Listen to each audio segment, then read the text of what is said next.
গতকাল গুজরাটকে হারিয়ে আইপিএলে দ্বিতীয়বারের জন্য শিরোপা জিতল আরসিবি এবং এই জয়ের মাধ্যমে আইপিএল ইতিহাসে ব্যাক টু ব্যাক জয়ের এলিট লিস্টে সিএসকে এবং এমআই এর পাশে নিজেদের নাম লিখে ফেললো বিরাট কোহলিরা।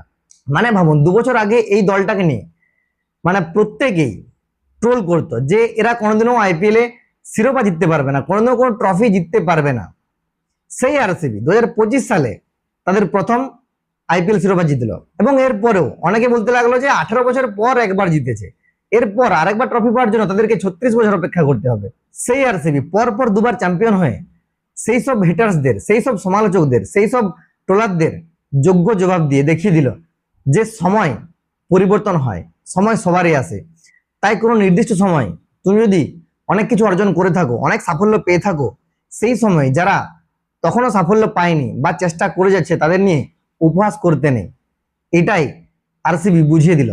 তো যাই হোক, এরপর আসি ম্যাচের কথায়। আরসিবি এদিন টসে জিতে প্রথমে ফিল্ডিং নিয়েছিল এবং জিটিকে মাত্র 155 রানের মধ্যেই তারা সীমাবদ্ধ রাখতে সমর্থ হয়েছিল। আমি আগের দিন বলেছিলাম যে জিটির ব্যাটিং লাইন 3 জনের মধ্যে সীমাবদ্ধ, সাই, গিল এবং বাটলার। আর এই 3 জনকে আরসিবি বোলাররা খুব শীঘ্রই প্যাভিলিয়নে ফেরত পাঠায়। ওয়াশিংটন সুন্দর যদি ওই ধীরে সুস্থে 50 রানের ইনিংসটা না খেলতো তাহলে কিন্তু জিটির জন্য লজ্জা আরো বাড়তে পারতো। এরপর আরসিবি ব্যাটিং করতে এলে আরসিবিরও মানে ম্যাচটা যে একতরফা জিতে গেছে সেরকমও নয়। এখানেও যদি চেজ মাস্টার বিরাট কোহলি না থাকতো ম্যাচটা ফাঁসতে পারতো, এমনকি হেরে যেতে পারতো আরসিবি।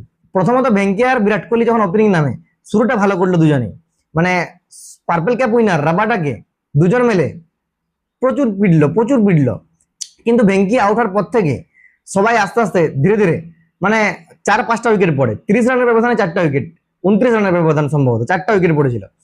তবে এক প্রান্ত থেকে পরপর উইকেট হারালেও বিরাট কোহলি কিন্তু অপর প্রান্তে দাঁড়িয়েছিল এবং দায়িত্ব নিয়ে সে রানের গতি এগিয়ে নিয়ে গেছে এবং শেষ পর্যন্ত 42 বলে 75 রানের ইনিংস খেলে অপরাজিত ছিল এবং জয় নিশ্চিত করেই মাঠ ছাড়ে।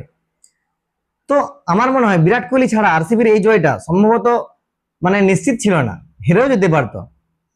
ওই জন্যই বিরাটকে বড় ম্যাচে বড় প্লেয়ার বলা হয়। মানে অনেক প্লেয়ারই তো আছে, বিরাট একজনই, আর ভবিষ্যতেও বিরাটের মতো প্লেয়ার আসবে না। তো যাই হোক, দ্বিতীয়বার চ্যাম্পিয়ন হওয়ার জন্য আরসিবিকে অনেক অনেক অভিনন্দন।